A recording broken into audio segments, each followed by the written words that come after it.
Manoviharini.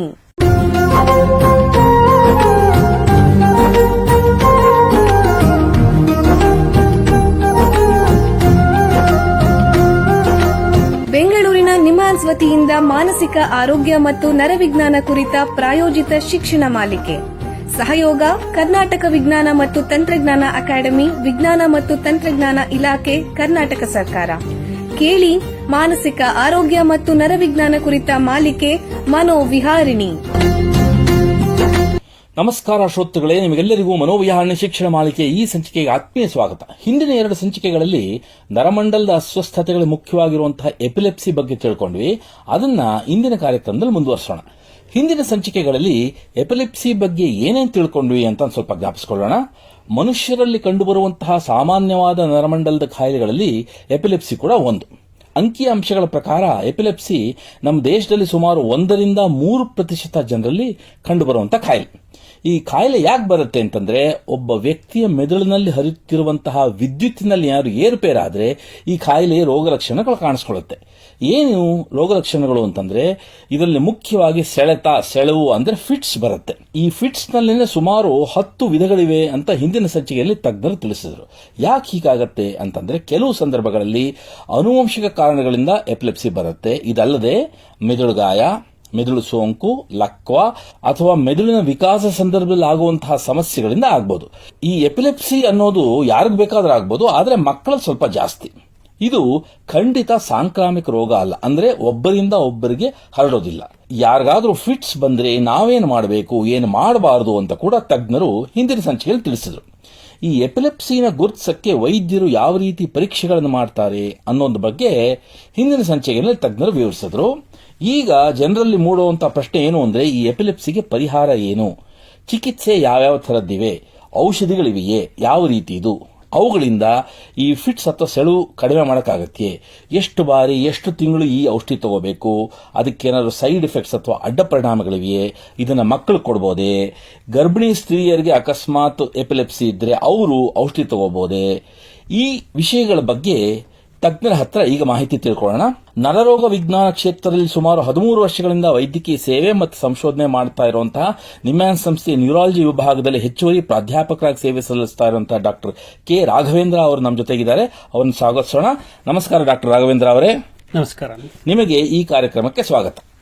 Doctor Raghavendra ಅವರೇ, ನಿಮಗೆ ಮೊದಲನೇ ಪ್ರಶ್ನೆ ಏನು ಅಂತಂದ್ರೆ, ಎಪಿಲೆಪ್ಸಿ ರೋಗಗಳಿಗೆ ಯಾವ ರೀತಿ ಚಿಕಿತ್ಸೆಗಳಿವೆ, ಇವುಗಳಲ್ಲಿ ಔಷಧಿಗಳ ಉಪಯೋಗಗಳು ಮತ್ತು ಪ್ರಾಮುಖ್ಯತೆ ಏನು, ದಯವಿಟ್ಟು ತಿಳಿಸಿಕೊಡಿ. ಸೊ ನೀವೇ ಹೇಳದಂಗೆ ಮೂರ್ಛೆ ರೋಗ ಎಂದರೆ ನರಕೋಶದಲ್ಲಿ ಕಾಣಿಸಿಕೊಳ್ಳಬಹುದಾದ ಒಂದು ಅತಿ ಪ್ರಮಾಣದ ವಿದ್ಯುತ್ ಪ್ರಚೋದನೆಯಿಂದ ಉಂಟಾಗಬಹುದಾದ ಒಂದು ಸಮಸ್ಯೆ.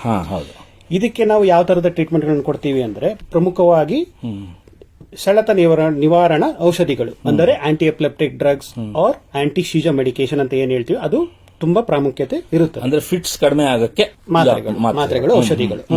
ಇದು ಬಿಟ್ರೆ ಕೆಲವೊಮ್ಮೆ ನಾವು ಶಸ್ತ್ರಚಿಕಿತ್ಸೆ, ಒಂದೊಂದ್ಸರಿ ನಾವು ಕೊಡೋ ಮಾತ್ರೆಗಳಲ್ಲಿ ಕಂಟ್ರೋಲ್ ಬರಲಿಲ್ಲ ಫಿಟ್ಸ್ ಅಂದ್ರೆ, ಅವರ ಆಗಿರೋ ತಪಾಸಣೆಯಲ್ಲಿ ಒಂದು ಜಾಗದಲ್ಲಿ ಏನೋ ಒಂದು ತೊಂದರೆ ಬರ್ತಿದೆ, ಅದನ್ನ ತೆಗೆದ್ರೆ ಫಿಟ್ಸ್ ಕಡಿಮೆ ಆಗಬಹುದು, ಇಲ್ಲಾಂದ್ರೆ ಅಟ್ಲೀಸ್ಟ್ ನಿವಾರಣೆ ಆಗಬಹುದು. ಅಂದ್ರೆ ಅಂತ ಕೇಸುಗಳಲ್ಲಿ ನಾವು ಸರ್ಜರಿಗಳನ್ನು ಸಹ ಮಾಡುತ್ತೇವೆ. ಒಂದೊಂದು ಸರಿ ಏನ್ ಮಾಡ್ತೀವಿ, ಚಿಕ್ಕ ಮಕ್ಕಳಲ್ಲಿ ಪ್ರಾರಂಭ ಆಗೋದೊಂದು ಕೆಲವೊಂದು ಮೂರ್ಛೆ ರೋಗಗಳು ಬಂದಾಗ ಅವರಿಗೆ ಒಂದೊಂದು ವಿಶೇಷವಾದ ಆಹಾರ ಪದ್ಧತಿ, ಅಂದ್ರೆ ಅದರಲ್ಲಿ ಏನ್ ಟೈಪ್ ಅಂದ್ರೆ ಕೀಟೋಜೆನಿಕ್ ಡಯಟ್ ಅಂತ ಹೇಳ್ತೀವಿ, ಅದನ್ನು ಕೂಡ ಒಂದೊಂದ್ಸರಿ ರೂಢಿಸಿಕೊಳ್ಳಕ್ಕೆ ನಾವು ಸಲಹೆ ಕೊಡ್ತೀವಿ. ಇದಲ್ಲದೆ ಒಂದೊಂದ್ಸರಿ ಇದ್ರಲ್ಲೂ ಕಂಟ್ರೋಲ್ ಬಂದಿಲ್ಲ ಅಂದ್ರೆ ಒಂದೊಂದ್ಸರಿ ನಾವು ನರ ಸಂಯೋಜನೆ, ಅದರಲ್ಲಿ VNS ಆಗಿರ್ಬೋದು, DBS ಆಗಿರ್ಬೋದು, ಇಲ್ಲ RNS, ಇವೆಲ್ಲ ಟೆಕ್ನಿಕ್ಸ್ ಇರ್ತವೆ, ಅದನ್ನು ನಾವು ಯೂಸ್ ಮಾಡಕ್ಕೆ ಪ್ರಯತ್ನ ಮಾಡ್ತೀವಿ. ನಾವು ಅಂದ್ರೆ ನರ ಸಂಯೋಜನೆ ಅಂತಂದ್ರೆ ನರಕೋಶಗಳ ಕಾರ್ಯ ಕೆಲಸಗಳನ್ನ ಒಂದು ರೀತಿ ಬದಲಾವಣೆ ಮಾಡೋದು, ಅದರಿಂದ ಚಿಕಿತ್ಸೆ ಮಾಡ್ತೀರಾ? ಇದಲ್ಲದೆ ನಮ್ಗೆ ಜೀವನ ಶೈಲಿಯಲ್ಲಿ ಬದಲಾವಣೆ, ಇದು ಪ್ರಾಮುಖ್ಯತೆ ಇರುತ್ತೆ. ಏನದು, ಉತ್ತಮ ನಿದ್ರೆ ಅಂದ್ರೆ ನಾವು ಅಡ್ವೈಸ್ 6 to 8 hours ನಿದ್ದೆ ಬೇಕೇ ಬೇಕಾಗುತ್ತೆ. ಯಾವತ್ತು ನಿದ್ದೆಗೆಡಬಾರದು, ಯಾಕಂದ್ರೆ ನಿದ್ದೆಗೆಟ್ಟರೆ ಫಿಟ್ಸ್ ಬರುವಂತ ಸಾಧ್ಯತೆಗಳು ಜಾಸ್ತಿ ಇರುತ್ತೆ. ಇದಲ್ಲದೆ ಅವ್ರಿಗೆ ಇರುವಂತಹ ಸ್ಟ್ರೆಸ್, ಅದನ್ನ ಮ್ಯಾನೇಜ್ ಮಾಡಬೇಕಾಗುತ್ತೆ. ಸೊ ಒತ್ತಡ ನಿರ್ವಹಣೆ. ಒತ್ತಡ. ಇದಲ್ಲದೆ ಒಂದೊಂದು ಸರಿ ಅವರಿಗೆ ಸ್ಪೆಸಿಫಿಕ್ ಸೆಳೆತ ಪ್ರಚೋದಕ ಅಂಶಗಳಿರುತ್ತೆ. ಈಗ ಒಂದೊಂದ್ಸರಿ ಬಿಸಿನೀರು ಹಾಕೊಂಡ್ರೆ ಫಿಟ್ಸ್ ಬರ್ಬೋದು, ಇಲ್ಲ ಲೈಟ್ಗಳು ನೋಡಿದ್ರೆ ಫಿಟ್ಸ್ ಬರ್ಬೋದು. ಅಂತ ಅಂಶಗಳನ್ನ ನಾವು ಪ್ರಿವೆಂಟ್ ಮಾಡಬೇಕು, ದೂರ ಇರಬೇಕಾಗುತ್ತೆ. ಅದು ಬಿಟ್ರೆ ನಾವು ಏನ್ ಔಷಧಿ ಕೊಡ್ತೀವಿ ಅವ್ರಿಗೆ, ಏನು ವೇಳೆಗೆ ಹೇಳಿರ್ತೀವಿ ಅದನ್ನ ಕಡಾಖಂಡಿತವಾಗಿ ಪಾಲಿಸಬೇಕು. ಅದು ಬಿಟ್ರೆ ಒಂದು ಕಾಮನ್ ಆಗಿ ನಾವು ಕುಡಿತದಿಂದ ದೂರ ಇರಬೇಕಾಗುತ್ತೆ. ಇದಲ್ಲದೆ ಬೇಸಿಕಲಿ ನಾವು ಕೊಡುವಂತ ಎಪಿಲೆಪ್ಸಿ ಟ್ರೀಟ್ಮೆಂಟ್ ಉದ್ದೇಶ ಏನಾಗಿರುತ್ತಂದ್ರೆ ಸೆಳೆತವನ್ನು ಹತೋಟಿಗೆ ತರುವುದು. ಹೌದು. ಇದಲ್ಲದೆ ಉತ್ತಮವಾದ ಜೀವನ ಶೈಲಿ ರೂಢಿಸಿಕೊಂಡು ಸ್ವತಂತ್ರವಾಗಿ ಜೀವನವನ್ನು ಸಾಗಿಸಬೇಕು. ಅದಿಲ್ಲದೆ ಮೂರ್ಛೆ ರೋಗದಿಂದ ಉಂಟಾಗಬಹುದಾದಂತ ಕುಂಠಿತ ಬೆಳವಣಿಗೆ, ಇಲ್ಲ ಅಂದ್ರೆ ಏನ್ ಹೇಳ್ತೀವಿ ನಾವು ಬುದ್ಧಿಮಾಂದ್ಯತೆಗಳನ್ನು ನಾವು ದೂರ ಇಡಬಹುದು. ಮಕ್ಕಳಿಗೆ ವಿಶೇಷವಾಗಿ ಇದರಿಂದ ಅವರಿಗೆ ಬುದ್ಧಿಮಾಂದ್ಯತೆ ಅಥವಾ ಅವ್ರ ಬೆಳವಣಿಗೆಯ ಲೋಪ ಆದ್ರೆ ಅದನ್ನು ಕೂಡ ತಡೆಯಕ್ಕೆ ಈ ಔಷಧಿಗಳಿಂದ ಸಾಧ್ಯ ಅಂತ ಆಗುತ್ತೆ. ಅದಲ್ಲದೆ ನಾವು ಪದೇ ಪದೇ ಫಿಟ್ಸ್ ಬರ್ತಾ ಇದ್ರೆ ಅವರಿಗೆ ದೈಹಿಕ ಇಂಜುರೀಸ್ ಆಗ್ಬಹುದು. ಅದನ್ನ ಪ್ರಿವೆಂಟ್ ಮಾಡೋಕ್ಕೂ ಈ ಔಷಧಿಗಳು ಮುಖ್ಯ. ಅದಲ್ಲದೆ ನಾವು ಯಾವ ಔಷಧಿನ ಹೆಂಗ್ ಚೂಸ್ ಮಾಡ್ತೀವಿ ಅಂತ ಹೇಳಬೇಕು ಅಂದ್ರೆ ಸೆಳೆತವನ್ನು ನಿವಾರಣೆ ಮಾಡಲು ನಾವು ಯಾವ ತರ ಮೆಡಿಸಿನ್ ಚೂಸ್ ಮಾಡ್ತೀವಿ ಅನ್ನೋದು, ಯಾವ ತರದ ಮೂರ್ಛೆ ರೋಗ ಇದೆ ಅವರಿಗೆ, ರೋಗಿಯ ವಯಸ್ಸು, ರೋಗಿಯ ಜೆಂಡರ್, ಅಂದ್ರೆ ನಾವು ಚೂಸ್ ಮಾಡೋ ಮೆಡಿಸಿನ್ ಮಹಿಳೆಯರಲ್ಲಿ ಬೇರೆ ಇರುತ್ತೆ, ಪುರುಷರಲ್ಲಿ ಬೇರೆ ಇರುತ್ತೆ. ಇಲ್ಲ ಅಂದ್ರೆ ಅವರಿಗೆ ದೈಹಿಕವಾಗಿ ಅಥವಾ ಮಾನಸಿಕವಾಗಿ ಬೇರೆ ತೊಂದರೆಗಳು ಅಂದ್ರೆ ಕೋಮಾರ್ಬಿಡಿಟೀಸ್ ಅಂತ ಏನ್ ಹೇಳ್ತೀವಿ ಅದೇ ಇದ್ರು ಅದ್ರ ಮೇಲೆ ನಾವು ಯಾವ ತರಹದ ಮೆಡಿಸಿನ್ ತಕ್ಕಂಗೆ ನಾವು ಮೆಡಿಸಿನ್ ಚೂಸ್ ಮಾಡ್ತೀವಿ. ಒಟ್ಟಾರೆ ಸಮಗ್ರವಾಗಿ ಹೇಳಬೇಕು ಅಂತಂದ್ರೆ ಔಷಧಿಗಳು, ಕೆಲವೊಮ್ಮೆ ಸರ್ಜರಿ, ಅವರ ಆಹಾರ ಪದ್ಧತಿಯಲ್ಲಿ ಬದಲಾವಣೆ, ಅದಲ್ಲದೆ ಒಟ್ಟಾರೆ ಜೀವನ ಶೈಲಿಯಲ್ಲಿ ಬದಲಾವಣೆಗಳನ್ನ ಮಾಡಿಕೊಂಡ್ರೆ ಇದು ಸಮಗ್ರವಾಗಿ ಎಪಿಲೆಪ್ಸಿಗೆ ಚಿಕಿತ್ಸೆ ಆಗತ್ತೆ ಅಂತ ನೀವು ಹೇಳ್ತಾ ಇದ್ದೀರಾ. ಬಹಳ ಉಪಯುಕ್ತ ಮಾಹಿತಿ ನೀಡಿದ್ದೀರಾ. ಈಗ ಒಂದು ಸಣ್ಣ ವಿರಾಮ ತಗೊಳ್ಳೋಣ. ನಂತರ ಎಪಿಲೆಪ್ಸಿ ರೋಗಿಗಳಿಗೆ ಕೊಡುವಂತಹ ಔಷಧಿಗಳ ಬಗ್ಗೆ ಚರ್ಚೆನ ಮುಂದುವರಿಸೋಣ. ಬೆಂಗಳೂರಿನ ನಿಮ್ಹಾನ್ಸ್ ಮಾನಸಿಕ ಆರೋಗ್ಯ ಮತ್ತು ನರವಿಜ್ಞಾನ ಕ್ಷೇತ್ರದಲ್ಲಿ ಹೆಸರುವಾಸಿ. ಶ್ರೇಷ್ಠ ಗುಣಮಟ್ಟದ ಔಷಧೋಪಚಾರ, ಸಂಶೋಧನೆ ಮತ್ತು ತರಬೇತಿ ಇವೇ ನಿಮ್ಹಾನ್ಸ್ನ ಪ್ರಮುಖ ಧ್ಯೇಯಗಳು. ದೇಶದ ವಿವಿಧ ಭಾಗಗಳಿಂದ ಬರುವ ಲಕ್ಷಾಂತರ ಜನರಿಗೆ ಚಿಕಿತ್ಸೆ ನೀಡುವ ನಿಮ್ಹಾನ್ಸ್ಗೆ ರಾಷ್ಟ್ರೀಯ ಪ್ರಾಮುಖ್ಯತಾ ಸಂಸ್ಥೆ ಎಂಬ ಗೌರವ. ಚಿಕಿತ್ಸೆ ಮತ್ತು ವೈದ್ಯಕೀಯ ಸೇವೆಗಳ ಜೊತೆಯಲ್ಲಿ ನರರೋಗ ಮತ್ತು ಮನೋವೈದ್ಯಕೀಯ ಪುನರ್ವಸತಿ ಸೇವೆಗಳು, ಸಮುದಾಯ ಮಟ್ಟದ ಆರೋಗ್ಯ ಕಾರ್ಯಕ್ರಮಗಳನ್ನು ನಡೆಸುವುದು ಹಾಗೂ ಜನಜಾಗೃತಿ ಮೂಡಿಸುವ ಕೆಲಸಗಳಲ್ಲಿ ಸಕ್ರಿಯವಾಗಿದೆ ನಿಮ್ಹಾನ್ಸ್. ಈ ನಿಟ್ಟಿನಲ್ಲಿ ಆಕಾಶವಾಣಿಯ ಶ್ರೋತೃಗಳಿಗೆ ನರಮಂಡಲ ಮತ್ತು ಮಾನಸಿಕ ಆರೋಗ್ಯದ ಬಗ್ಗೆ ಉಪಯುಕ್ತ ಮಾಹಿತಿ ನೀಡುವುದೇ ಕರ್ನಾಟಕ ವಿಜ್ಞಾನ ಮತ್ತು ತಂತ್ರಜ್ಞಾನ ಅಕಾಡೆಮಿಯ ಸಹಯೋಗದೊಂದಿಗೆ ಮೂಡಿಬರುತ್ತಿರುವ ಈ ಮನೋವಿಹಾರಿಣಿ ಶಿಕ್ಷಣ ಮಾಲಿಕೆಯ ಮೂಲ ಉದ್ದೇಶ. ವಿರಾಮದ ನಂತರ ಮನೋವಿಹಾಣಿಯ ಈ ಸಂಚಿಕೆಗೆ ನಿಮಗೆಲ್ಲರಿಗೂ ಮತ್ತೊಮ್ಮೆ ಸ್ವಾಗತ. ವಿರಾಮಕ್ಕೆ ಮುಂಚೆ ಎಪಿಲೆಪ್ಸಿ ಚಿಕಿತ್ಸೆ, ಅದರಲ್ಲೂ ಔಷಧಿಗಳ ಬಗ್ಗೆ ನಿಮ್ಹಾನ್ಸ್ನ ತಜ್ಞರಾದ ಡಾಕ್ಟರ್ ರಾಘವೇಂದ್ರ ಅವರ ಹತ್ರ ಮಾತಾಡ್ತಾ ಇದ್ವಿ. ಈಗ ಈ ಚರ್ಚೆಯನ್ನು ಮುಂದುವರಿಸೋಣ. ಡಾಕ್ಟ್ರೇ, ಈಗ ಎಪಿಲೆಪ್ಸಿಗೆ ತಗೊಳ್ಳುವಂತಹ ಔಷಧಿಗಳ ಬಗ್ಗೆ ಹೇಳ್ತಾ ಇದ್ರಿ. ಈ ಔಷಧಿಗಳು ಆ ಫಿಟ್ಸ್ ಅಥವಾ ಸೆಳವನ್ನು ಹೇಗೆ ತಡೆಯಕ್ಕೆ ಸಹಾಯ ಮಾಡುತ್ತೆ ಮತ್ತು ಈ ಔಷಧಿಗಳನ್ನ ಎಷ್ಟು ಬಾರಿ ತಗೋಬೇಕು ದಯವಿಟ್ಟು ತಿಳಿಸಿ.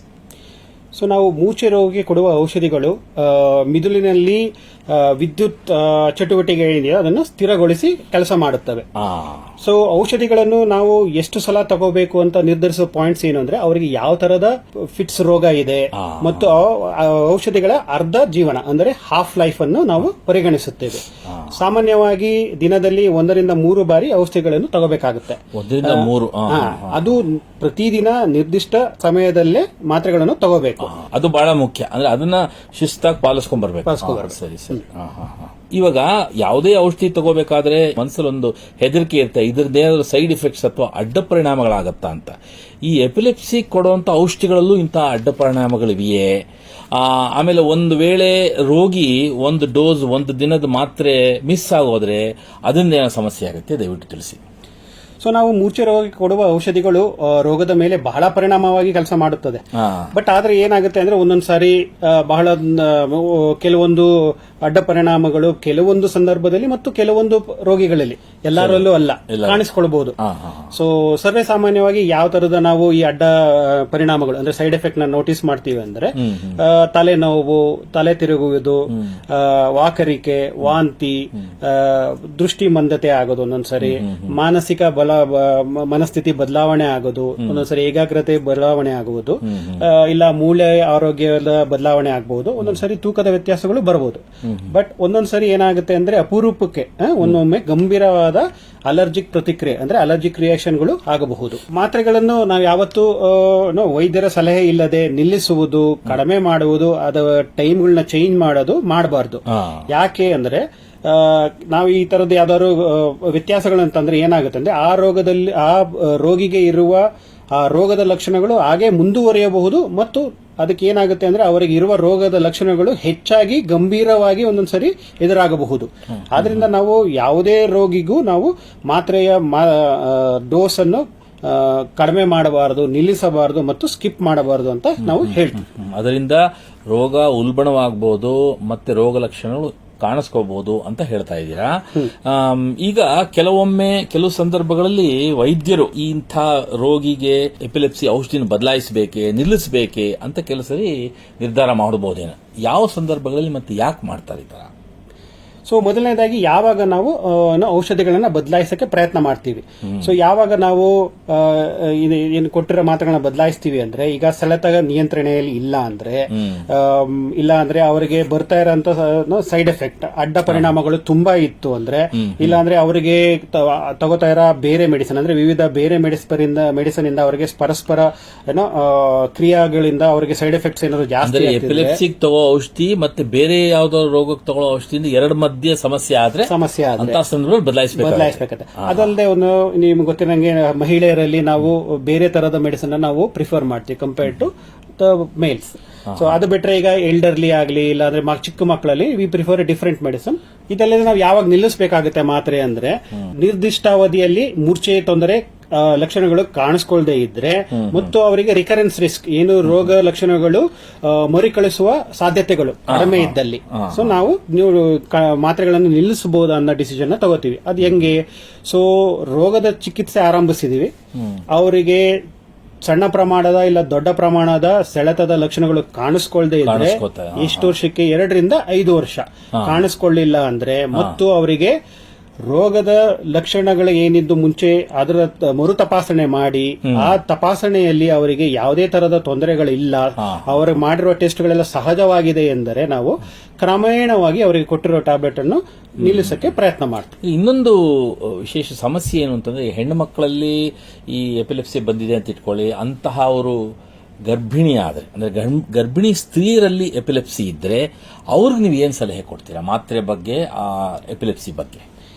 ಗರ್ಭಿಣಿ ಸ್ತ್ರೀಯರಲ್ಲಿ ಸೆಳೆತ ಕಾಣಿಸ್ಕೊಂಡ್ರೆ ಏನಾಗುತ್ತೆ ಅಂದ್ರೆ ಗರ್ಭಿಣಿ ಸ್ತ್ರೀ ಮತ್ತು ಗರ್ಭದಲ್ಲಿರೋ ಮಗುವಿಗೆ ತೊಂದರೆ ಆಗಬಹುದು. ಸೊ ಇದರಿಂದ ನಾವು ಟ್ರೀಟ್ಮೆಂಟ್ ನ ಅವ್ರಿಗೆ ಕಂಟಿನ್ಯೂ ಮಾಡಕ್ಕೆ ಹೇಳ್ತೀವಿ. ಇದಲ್ಲದೆ ಈಗ ಮೂರ್ಛೆ ರೋಗ ಇರೋರು ಗರ್ಭಾವಸ್ಥೆಗೆ ಬರುವ ಮುನ್ನವೇ ನಾವೇನ್ ಹೇಳ್ತೀವಿ, ವೈದ್ಯರ ಸಲಹೆಯನ್ನು ಪಡೆದು ಮತ್ತು ಅವರಿಗೆ ಚಿಕಿತ್ಸೆಯನ್ನು ಕಂಟಿನ್ಯೂ ಮಾಡಬೇಕಾಗತ್ತೆ.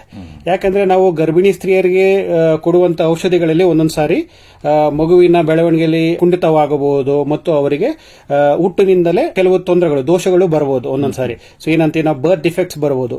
ಸೊ ಇದರಿಂದ ನಾವೇನ್ ಮಾಡ್ತೀವಿ ಅಂದ್ರೆ ಗರ್ಭಿಣಿ ಮಹಿಳೆಯರಿಗೆ ಕಡಿಮೆ ಅಡ್ಡ ಪರಿಣಾಮ ಇರುವಂತ ಮೆಡಿಸನ್ ನ ಮತ್ತು ಅತಿ ಕಡಿಮೆ ಪ್ರಮಾಣದಲ್ಲಿ ಒಂದೇ ಮಾತ್ರೆಯಲ್ಲಿ ನಾವು ಆದಷ್ಟು ಸೆಳೆತವನ್ನು ಹತೋಟಿಗೆ ತರಲು ಪ್ರಯತ್ನಿಸ್ತೀವಿ. ಇದಲ್ಲದೆ ಈಗ ಮಹಿಳೆಯರು ತಗೋತಾ ಇರೋ ಆಂಟಿ ಎಪಿಲೆಪ್ಟಿಕ್ ಮೆಡಿಸಿನ್ ಅಂದ್ರೆ ರೋಗ ನಿವಾರಣೆ ಮಾತ್ರೆಗಳು ಏನ್ ತಗೋತಾ ಇರ್ತಾರಲ್ಲ ಅದ್ರ ಜೊತೆಗೆ ನಾವು ಫೋಲಿಕ್ ಆಸಿಡ್ ಅನ್ನುವ ಒಂದು ವೈಟಮಿನ್ ಟ್ಯಾಬ್ಲೆಟ್ ಕೂಡ ಸಹ ಅದ್ರ ಜೊತೆಗೆ ಕೊಡ್ತೀವಿ. ಇದಲ್ಲದೆ ಈಗ ಅವರು ಮಹಿಳೆಯರು ಗರ್ಭ ಧರಿಸಿದ ಆರಂಭದಲ್ಲೇ ನಾವೇನ್ ಮಾಡ್ತೀವಿ ಅಂದ್ರೆ ಅವರಿಗೆ ಮಗುವಿನ ಬೆಳವಣಿಗೆ ಹೊಟ್ಟೆ ಒಳಗಿರೋ ಮಗುವಿನ ಬೆಳವಣಿಗೆಯಲ್ಲಿ ಏನಾದ್ರು ತೊಂದರೆಗಳಾಗುತ್ತಿದೆ ಅಂತ ಕೆಲವು ರಕ್ತ ಪರೀಕ್ಷೆಗಳು ಮತ್ತು ಅಲ್ಟ್ರಾಸೌಂಡ್ ಸ್ಕ್ಯಾನ್ ಇಂದ ಕಂಡುಹಿಡಕ್ಕೂ ನಾವು ಪ್ರಯತ್ನ ಮಾಡ್ತೀವಿ. ಇಲ್ಲಿಗೆ ಈ ಸಂಚಿಕೆ ಮುಗಿಸುವಂತ ಸಮಯ ಆಗ್ತಾ ಇದೆ. ಡಾಕ್ಟರ್ ರಾಘವೇಂದ್ರ ಅವರೇ ಎಲ್ಲ ಕೇಳುಗರಿಗೆ ಎಪಿಲೆಪ್ಸಿ ಅದರಲ್ಲೂ ಎಪಿಲೆಪ್ಸಿ ಚಿಕಿತ್ಸೆ ಮಾತ್ರೆಗಳ ಬಗ್ಗೆ ಉಪಯುಕ್ತ ಮಾಹಿತಿ ನೀಡಿದ್ದೀರಾ. ನಿಮಗೆ ಎಲ್ಲರ ಪರವಾಗಿ ಧನ್ಯವಾದಗಳು. ಶ್ರೋತೃಗಳೇ, ಮಾನಸಿಕ ಆರೋಗ್ಯ ಮತ್ತು ನರವಿಜ್ಞಾನದ ಬಗ್ಗೆ ಅದರಲ್ಲೂ ಎಪಿಲೆಪ್ಸಿ ಬಗ್ಗೆ ಇನ್ನೂ ಹೆಚ್ಚಿನ ಮಾಹಿತಿಯೊಂದಿಗೆ ಮನೋವಿಹಾರಣೆ ಮುಂದಿನ ಸಂಚಿಕೆಯಲ್ಲಿ ಭೇಟಿಯಾಗೋಣ. ನಮಸ್ಕಾರ. ಇಲ್ಲಿಯವರೆಗೆ ಬೆಂಗಳೂರಿನ ನಿಮ್ಹಾನ್ಸ್ ವತಿಯಿಂದ ಮಾನಸಿಕ ಆರೋಗ್ಯ ಮತ್ತು ನರವಿಜ್ಞಾನ ಕುರಿತ ಪ್ರಾಯೋಜಿತ ಶಿಕ್ಷಣ ಮಾಲಿಕೆ ಮನೋವಿಹಾರಿಣಿ ಕೇಳಿದಿರಿ. ಸಹಯೋಗ ಕರ್ನಾಟಕ ವಿಜ್ಞಾನ ಮತ್ತು ತಂತ್ರಜ್ಞಾನ ಅಕಾಡೆಮಿ, ವಿಜ್ಞಾನ ಮತ್ತು ತಂತ್ರಜ್ಞಾನ ಇಲಾಖೆ, ಕರ್ನಾಟಕ ಸರ್ಕಾರ. ನೆರವು ಮಾನಸಿಕ ಆರೋಗ್ಯ ಶಿಕ್ಷಣ ವಿಭಾಗ, ನಿಮ್ಹಾನ್ಸ್ ಹಾಗೂ ನಿವೇದಿತಾ ಬಿಎಸ್, ನಿಮ್ಹಾನ್ಸ್. ಸಂಗೀತ ಸಂಯೋಜನೆ ಕೆ. ಕಲ್ಯಾಣ್. ಪರಿಕಲ್ಪನೆ, ನಿರೂಪಣೆ ಮತ್ತು ನಿರ್ಮಾಣ ಡಾಕ್ಟರ್ ಎಂಎಂ ಶ್ರೀನಿವಾಸ್ ಭರತ್ ನಿಮ್ಹಾನ್ಸ್. ನಿಮ್ಮ ಸಂದೇಶಗಳನ್ನು ಕಳಿಸಬೇಕಾದ ದೂರವಾಣಿ ಸಂಖ್ಯೆ 7891105524 7899105524. ವಾಟ್ಸ್ಆಪ್ ಸಂದೇಶಗಳು ಮಾತ್ರ. ಈ ಕಾರ್ಯಕ್ರಮದ ಮುಂದಿನ ಸಂಚಿಕೆ ಮುಂದಿನ ವಾರ ಇದೇ ಸಮಯಕ್ಕೆ ಮನೋವಿಹಾರಿಣಿ ಮಾಲಿಕೆಯಲ್ಲಿ.